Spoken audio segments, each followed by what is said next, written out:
Hello everyone. It has been a while since I have last updated the Clossi Approach series, and there's a few things that I wanted to add to it, and I also wanted to try tackling 5Q plus.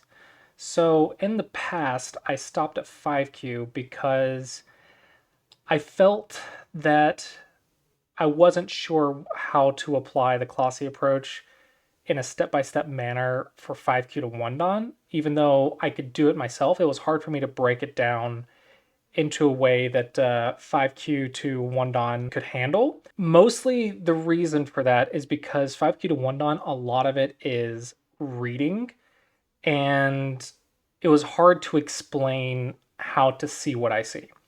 Now, for many years now, I have still been teaching Go, and there's a lot of new ideas or new ways of explaining things that I have come up with. And I think there's a couple points that I would like to emphasize with the 5Q to 1-DON range. The number one point is actually going to be with cutting points. This is going to be probably the most important thing in the 5Q through 1-DON range that I think will cause the most headaches for both yourself and your opponents. And for practice, I think there's some Go problems that you will need to master. And those Go problems are going to be nets, ladders, and 3 life and death problems. You can also look up J group if you want to learn more about a specific 3 life and death problem. But there's a lot of life and death problems in the corner that single digit queues need to learn and master. Nets and ladders might sound really simple, but I cannot stress enough that it is not about learning something new, but about keeping your eyes sharp. Do 100 easy Go problems a day for 1 year, and if you're not done, then come let me know and I will give you a free lesson or something. Because if you do it every single day for a year and you're playing games, 100 problems a day, easy problems, doesn't have to be hard ones, 100 problems a day for a year, and you're playing games every week, I can almost guarantee you'll get to Dom level. Um, if you want a number to shoot for, I don't know, 2 to 5 games a day. I think if you do a minimum of 2 games a day, 5 days a week, and you do Go problems every day, and then give yourself breaks when you need it. Don't prioritize Go over like real life stuff. Like if it's okay to take a couple days off for like a birthday or an event or whatever, like don't go like so hardcore that you don't live your life, because I know some people actually will do that, and that's not healthy. And not being healthy will not help you improve. So for those study ideas, I think it'll be really helpful. Now, the reason nets and ladders are so important is because this is how you capture cutting stones. So, what you really need to master is seeing the cutting points when they come up and knowing whether or not they work or not. So, you're going to take all the fundamentals you've learned up to this point, and then you're going to specifically focus on cutting points in the middle game. I have done this exercise with my students many times, and it has had a lot more of a surprising result than I expected, because I think cutting points are very underutilized at this level. So we will still use a lot of the shapes and fundamentals that you have learned in the Clossi approach, but we're going to add some exceptions and a few tricks and try to see like how to bring it all together in an aggressive and creative way in order to gain an advantage and beat our opponent. So here, what I'm going to do is play a 5Q on Fox. This is Fox Wei Chi. For those who are interested, this client specifically is a fan-made client to the FoxGo server. It is called MiniFox. It is a desktop client for Windows and Mac in order to access Fox, but it's just a little bit different, and that's what I'm using here. So if you want to do that, you can look that up there. And quick shout out to Samego Dragon. If you need a spot to do Go problems, you can do so at samegodragon.com.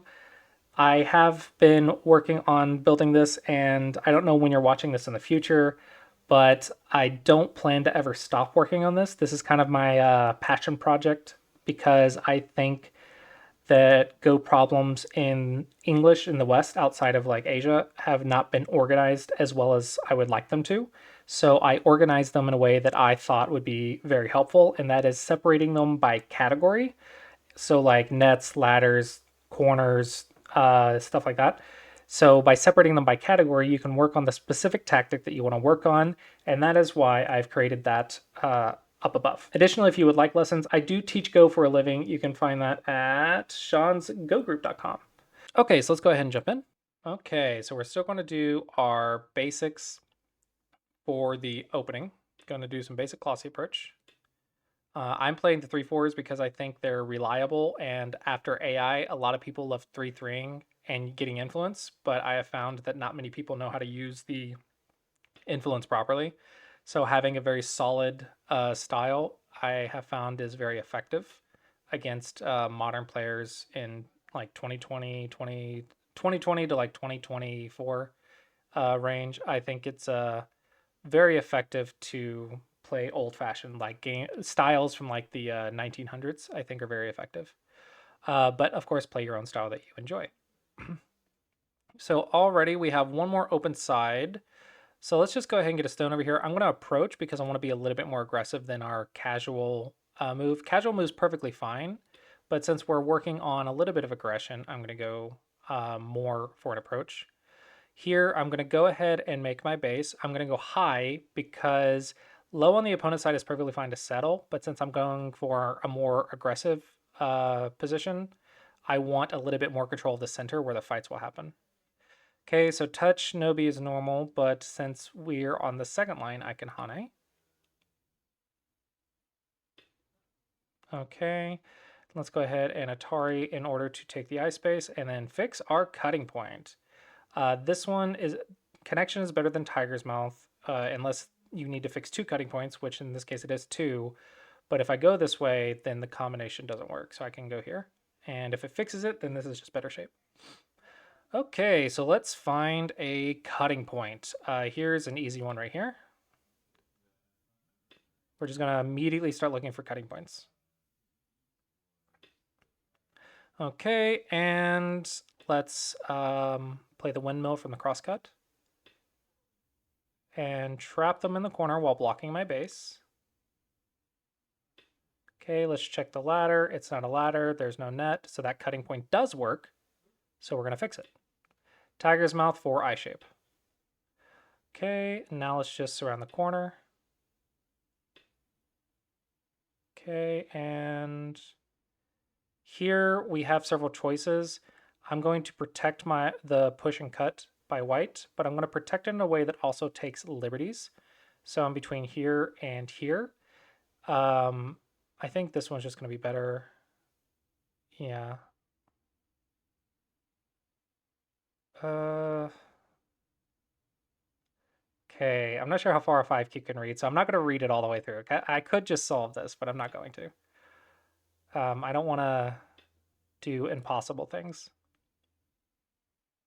This is why corner life and death is in the homework that I mentioned at the start of the video. Okay, and already we have killed white. Here, I just want the liberties. That is what I care about. Now, I'm not going to immediately play here. This is actually something I do want you to work on, is don't just play safe just because you can. Let's actually check. If white plays, I play 1, 2, 3, 4, 5, 1, 2, 3, 4. But these two only have 2 liberties, so there should be absolutely no way for me to lose this capture race.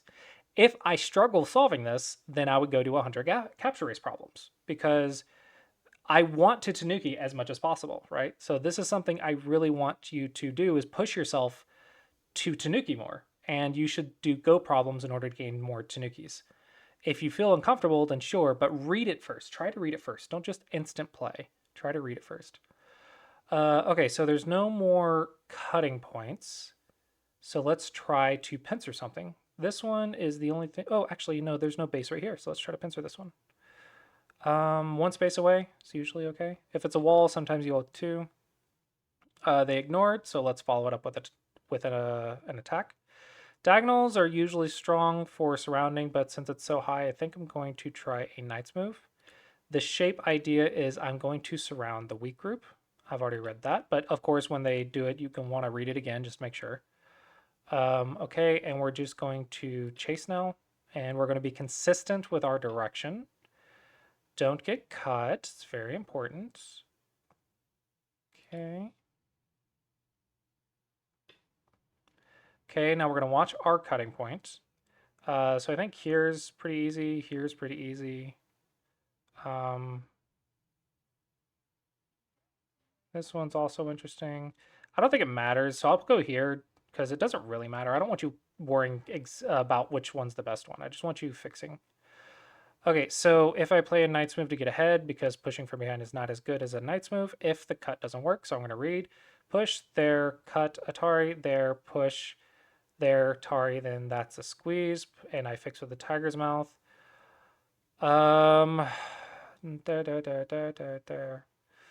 Okay, that might be a little much for a 5 key to read, so I'm just going to go here.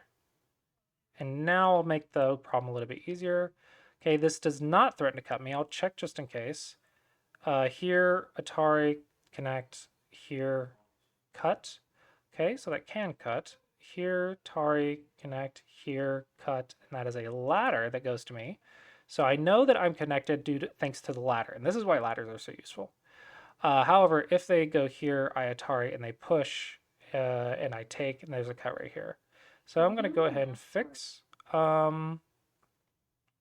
can actually push and cut here since we're focusing on cutting points. Let's make this cut useless by cutting this stone off. Okay, and now if they cut, I can capture that stone. Save my cutting stone is very important. Okay, and let's just double check again. It is a cutting point, so we're going to respect it. Let's go ahead and fix. I could just connect, but I think fixing by taking some eye shape is also quite nice. There's a cutting point, so we can almost immediately go for it. I do want to be careful about getting surrounded, but it's really hard for shapes that are cut apart to surround stuff. So we're not going to overinvest on this cutting stone because we do want to stay on the weak group. Okay, that's going to be key here. We want to leave the Aji, but we don't want to die. So we're not going to overinvest on the stone. Now, with that being said, we have been allowed to just kill the cutting stone. So we're just going to do that. We're just going to capture the cutting stones. Okay. And this is more of a net slash ladder looking shape. And now I have captured the cutting stones. This is all about cuts. Cutting stones, cuts, nets, liberties. That's all I'm doing. Just saving my cutting stones. I'm just cutting when I can. I'm focusing on my weak group and their cutting points. That is Sente. So let's go ahead and capture the cutting stones. Okay, and keep my opponent cut. All right, so everything's looking pretty good for me. Okay, here's a cut right here. Let's check the ladder. It does work for me, so let's go ahead and do it. Okay, and save the cutting stone. Don't get captured. Okay, so now we don't really have to invest on these much more. I suppose we could just capture these. It's probably okay. Let's just go ahead and capture the cutting stones. Capturing cutting stones are valuable. That way I don't have a weak group in the center. Here, we're going to reduce the ice base, basic Clossi approach. Don't get cut. Okay, that is a dead shape. You could spend some time solving that if you would like. This is where you do your go problems again, so you get more tanukis. There's a cutting point right here, so let's go ahead and activate it. And again, we're just going to focus on the Aji. We don't necessarily have to save these. We just want to make sure that they're giving our opponent a lot of trouble. So I do want to go ahead and keep playing because this is a nice juicy target. So let's run away with a connected shape like a diagonal, but we're going to go in the direction that also surrounds. So we're going to run while surrounding. Okay, 1 point jump looks pretty nice, but let's check cut Nobi there jump. It's probably okay, but let's say that you fear the cutting point. Let's just keep running while surrounding. And this is connected. Okay, we're gonna do this. I think this is pretty simple. Okay. We're just gonna capture the cutting stone. Okay. I'm looking for a trick. Okay, okay. Touch Nobi. Block your eye space, block your base. Bulky 5.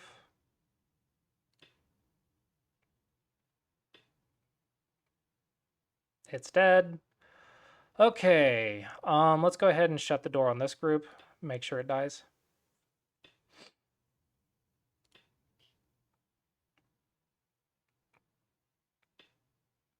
Okay, just check this cutting point. That is a net or a ladder, so I'm perfectly okay. Check the clamp since it's on the second line. Check the clamp. I go up, they cut, and I cut. So I'm perfectly fine there. Let's spend one more move and shut the door on this entire thing, and I won by resignation. All right, let's look at the review. So we're going to go through this pretty simply and pretty quickly. A lot of players might go here in modern play. This wasn't a thing when I first recorded the Clossi Approach, but after AI, it's a very big thing. And the big thing here about this is a pretty safe way to play. If they do this one, you can just go here and here, and that's a pretty safe way to play. I wouldn't stress about this too much. I think this is pretty easy to just make life. I think the big key that you need to learn here is what we learned after AI, which is we don't play this Hane because the Tiger's Mouth is really good for our opponent. This is a really strong wall. It's very good for white. So instead, if you want to be safe, you can push one more and then Tanuki. Like here, actually, if they're going for influence, we can just take away their plan. That's really annoying to your opponent is when you just stop the wall's extension. Typically, I have seen they don't get the value out of this wall. If you just stop the extension, this wall basically gets nothing in the future a lot of the time at this level. If you do have a star point and you like playing it, I would recommend probably going here. And then when they do that, then get your extension. 4 space, I think, is pretty easy to play with. It's pretty nice. If they go here, you could lead to a double Hane Joseki. So this variation. Now, what that one also looks like is this one, which this one is a pretty safe one as well. Almost always fine to play if you need some territory. You could do this one. If they do this and this, I think it's perfectly okay. The AI says you can Tanuki now. I actually think if you play this move, and 4 space, you're going to get a lot more value out of it with the tactics and knowledge that you know at this level.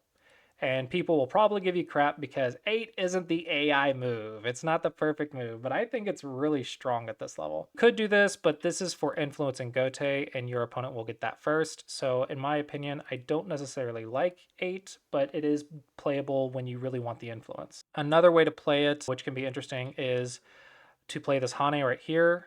If they block, then you get a nice cutting point. This 10 is kind of a Mii move. If they go for 8, you get the squeeze. Like this. And then they get out, you get the net, and they go out. And if they do this, you're happy to just get this around on both sides.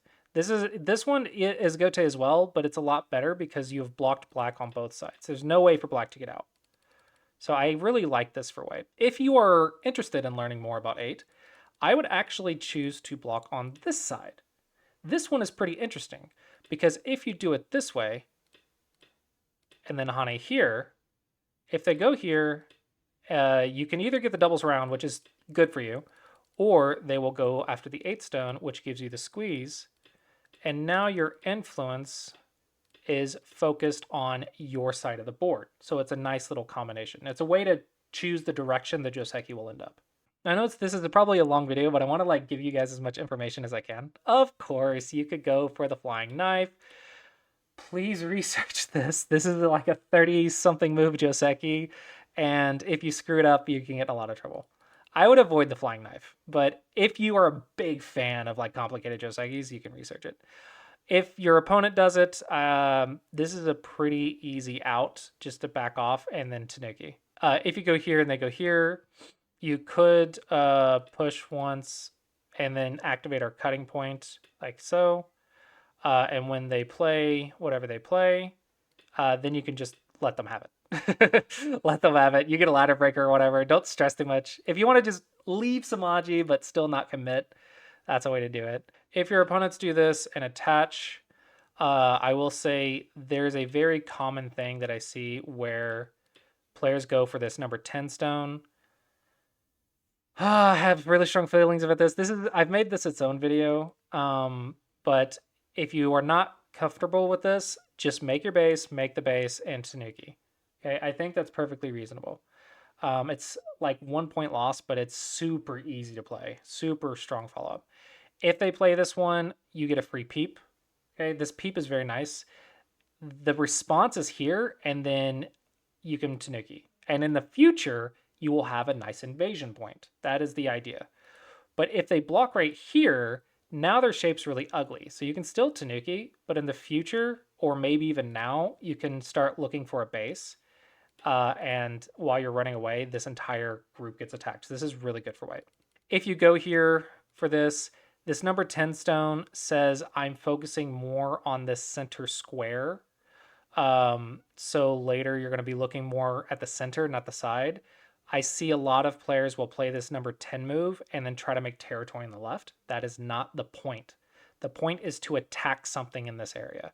If you are making territory and you're not doing it for free for Sente or something, then you're doing it wrong. You need to attack something in this area, or you need to get some large value. Yeah, but we're just looking at bases and cutting points.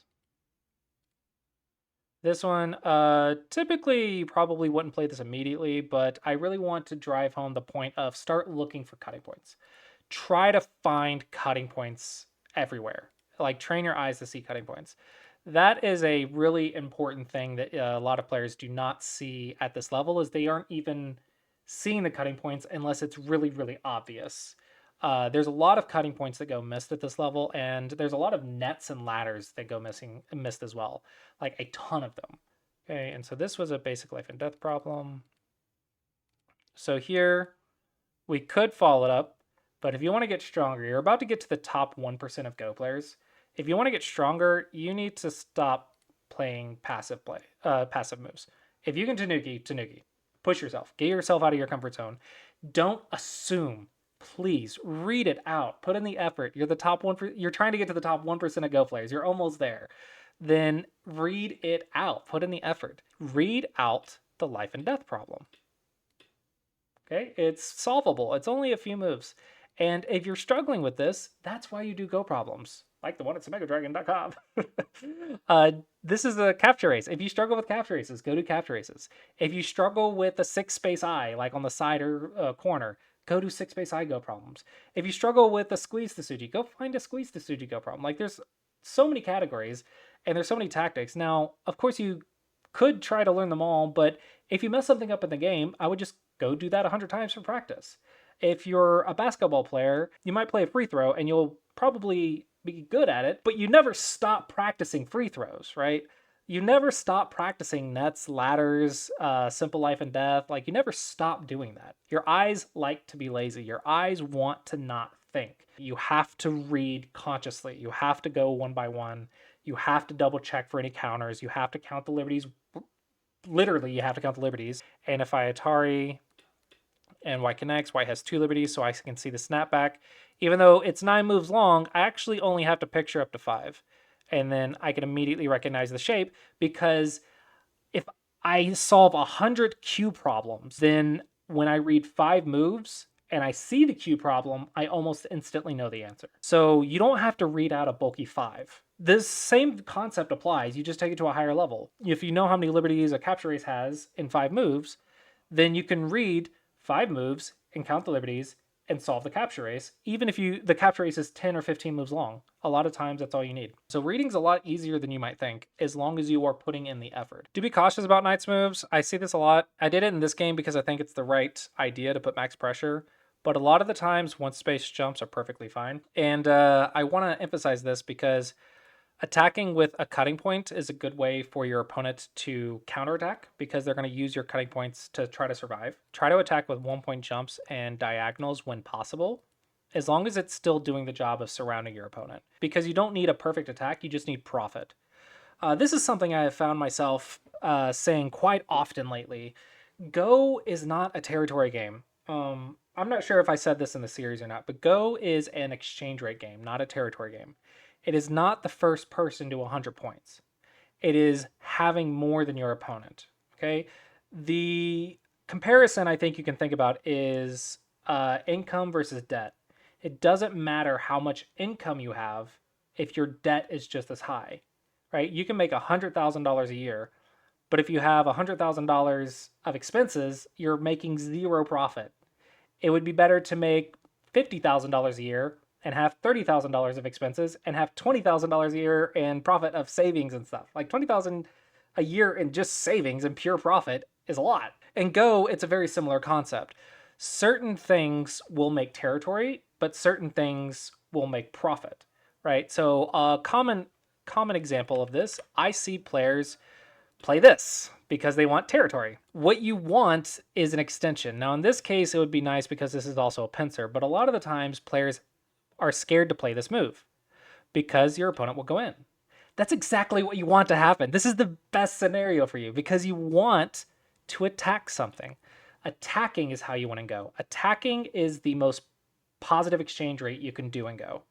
Okay, so when you're playing a big move, when you're doing big framework, this is the Clossi Approach big framework. When you're doing this, your goal is not to make territory. Your goal is to set up a position to attack something. So you want to attack something. You want them to invade. Okay, you don't want to play an extension and expect that to be your cash. That is very unrealistic, and usually you'll make very bad choices because you're trying to keep it. If you make a big move for territory and they make a big move for territory, you've made a equal exchange rate, so a zero exchange rate. But if you make a framework and they invade and you attack, you're making a positive exchange rate. Okay, profit is a lot more valuable than points. There's several ways to fix this. The point is I'm watching my cutting point so I can keep surrounding the group. I'm not going to get distracted, but I am going to prioritize defense. Okay, I looked at this move, but I think this one was maybe a little difficult for 5Qs to see. And then I have the ladder. Okay, the reason I see this is because at 7, I recognize the squeeze to Tsuji. Like, I just see it. Right, instantly, because I've done thousands of squeeze to Tsuji problems. If you want to get good at this, this is a simple matter of doing squeeze go problems, right? This is a specific tactic. I noticed the tactic in like 7 moves. So all I pictured was right here, and I saw the squeeze to Tsuji. Okay, so I didn't read like super far. It's very realistic for you to read this way as long as you're doing go problems. Once I saw the squeeze to Tsuji, all I needed to worry about was picturing these 2 cutting points. That's it. I didn't really need to worry about what this inside looked like. I just needed to watch these 2 cutting points.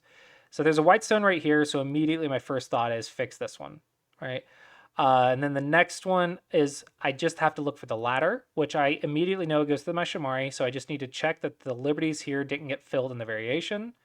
So even though it's me reading 15 moves, hopefully me breaking down how I am reading this far makes sense, because I recognize 2 shapes. I recognize the squeeze to Tsuji, and I recognize the ladder.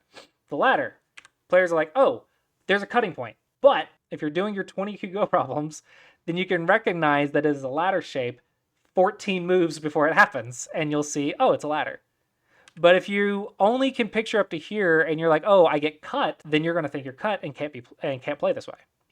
But the difference is I can see the ladder versus I can't see the ladder in advance. Like on this move, I'm pretty sure a lot of people will find the ladder. But can you find it back here? Can you picture that ladder right here? Now, this is quite difficult, so it's okay if you can't do that, but I want you to understand, like, the building blocks that you are working on now is leading up to that ability. And reading is just simple, easy patterns and seeing them in advance. That's it. Dawn play is double digit Q moves, 10 moves in advance. That's all it is.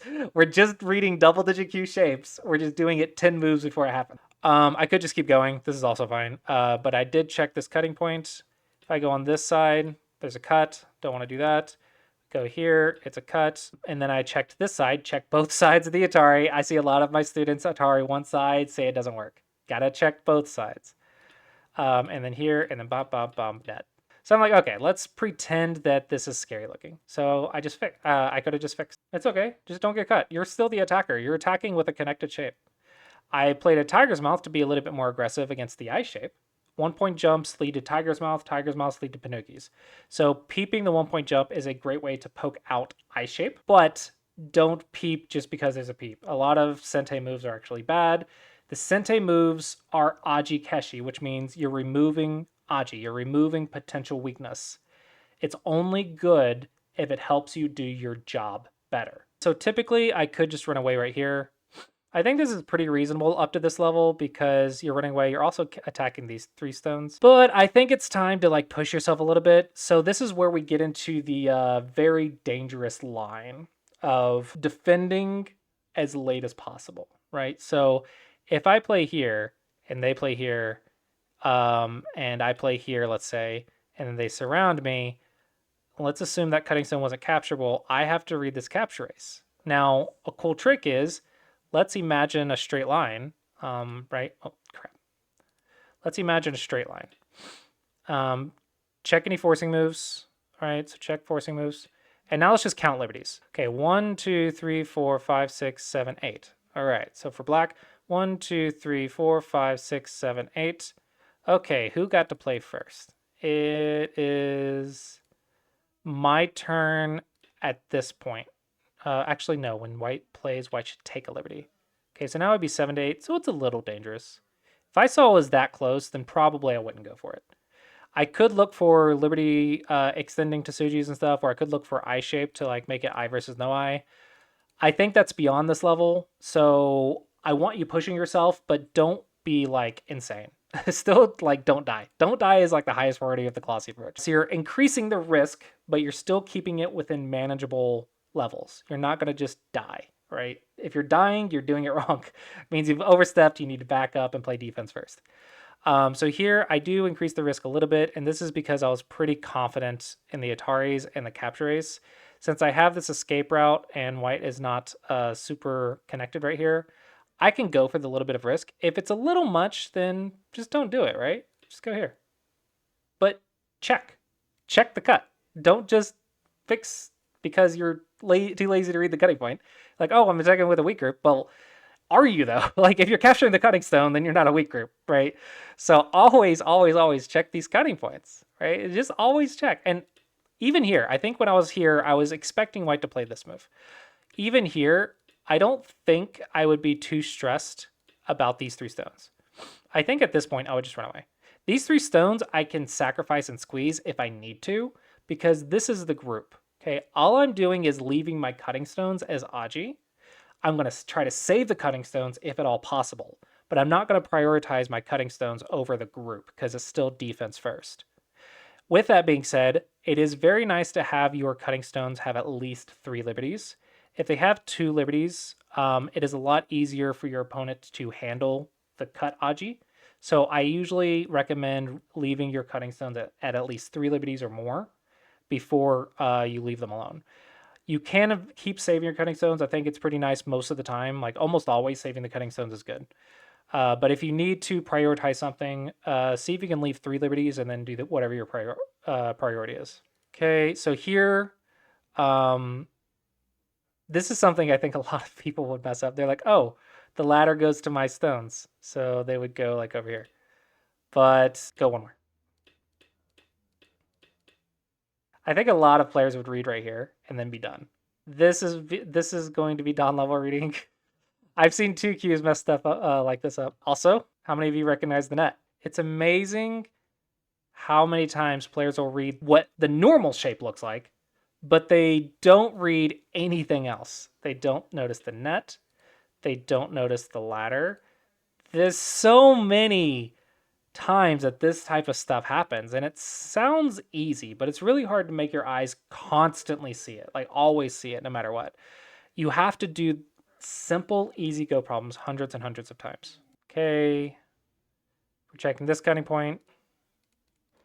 Check this way, da, da, da, dum. And I recognize at the end of this that that Atari just makes the ladder not work, so you can't go that way.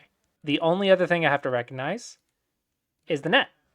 Da, da, da. There's no net. I checked two things, ladder, net.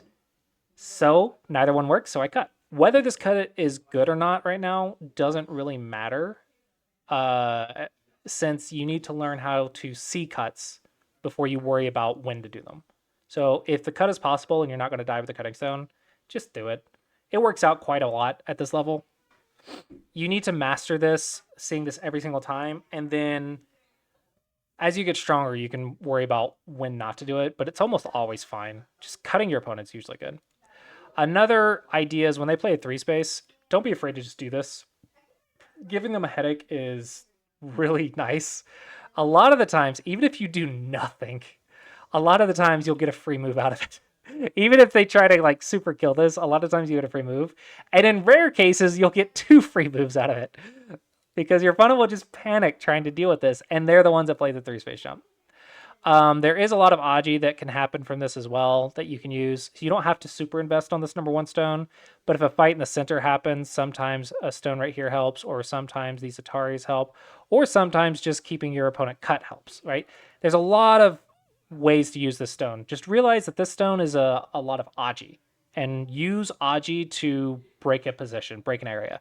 You don't have to use Aji like it's a weak group. Aji is very flexible.